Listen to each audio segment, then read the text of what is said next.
In the quiet hills of the village, Nilama, lived a young man named Mwamba. He was poor in wealth, but rich in kindness. He lived with his stepmother, stepbrother, and father in a broken hut. His only friend was his little sister Zula, who often went to bed hungry beside him. Mwamba's stepmother, Mama Layla, never treated him as her own. She gave the best food to her son Mosi and made Mwamba work in the sun from morning till night. His father stayed silent, eyes always tired and spirit broken. A guest arrived from a faraway land, an old herbal healer. Mama Layla offered him water, but Mosi refused to help. Mwamba, despite his tired body, brought water with a smile and sat with the healer, asking questions no one ever did. The healer watched Mwamba and smiled. "You have the heart of a chief," he said. Mama Layla laughed. "This boy? He's nothing but a burden." The healer said nothing more, but left behind a carved stick and whispered to Mwamba, "Your time will come." Mwamba was accused of stealing dried fish. Mama Layla blamed him, even though it was Mosi who had eaten it.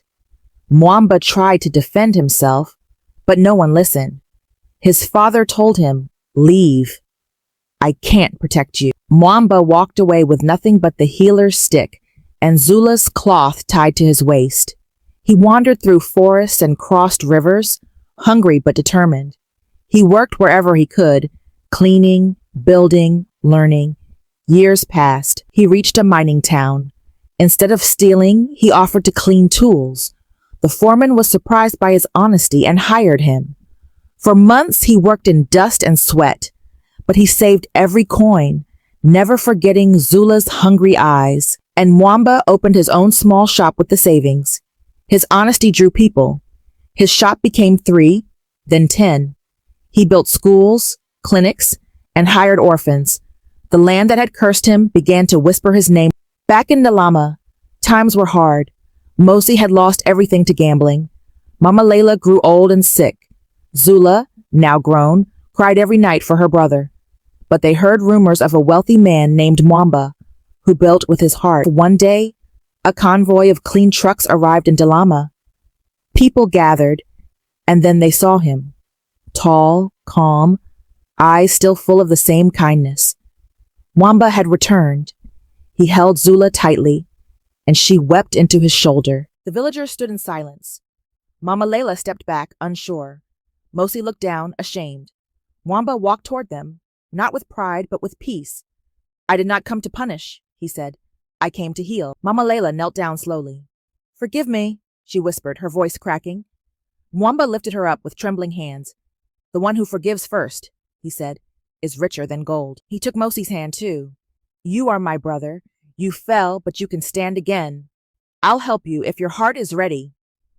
Mosi burst into tears.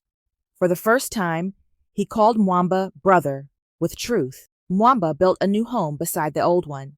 He invited his entire village to eat. Children who once mocked him now called him Uncle Mwamba. Elders blessed him. He rebuilt not just buildings, but broken hearts. One evening, he sat with Zula under the same tree where the healer once rested. "Do you remember that stick?" he asked. She nodded. "It wasn't magic," he said. "It reminded me to walk straight." The healer, now old and nearly blind, heard of Mwamba's deeds and came to visit. He smiled and touched his face. "I told you," he said. "The heart always finds its throne." Mwamba started a school named Kesi School of Wisdom, after his late mother who believed in love even in pain. He taught children, the strongest man is not the loudest, but the one who forgives and rises. Years later, Mwamba grew old. People came from distant lands to hear his story. They didn't come for his wealth. They came for his peace. And he always said, "The heart that carries no hate walks lightly." Before his final breath, Mwamba stood one last time at the edge of Ndalama Hill, overlooking the land. He smiled. "I leave no palace," he said, "but I leave a path."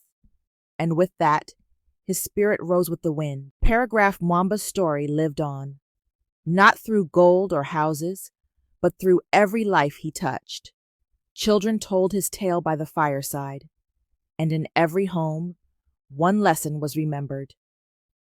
Kindness is the only true wealth.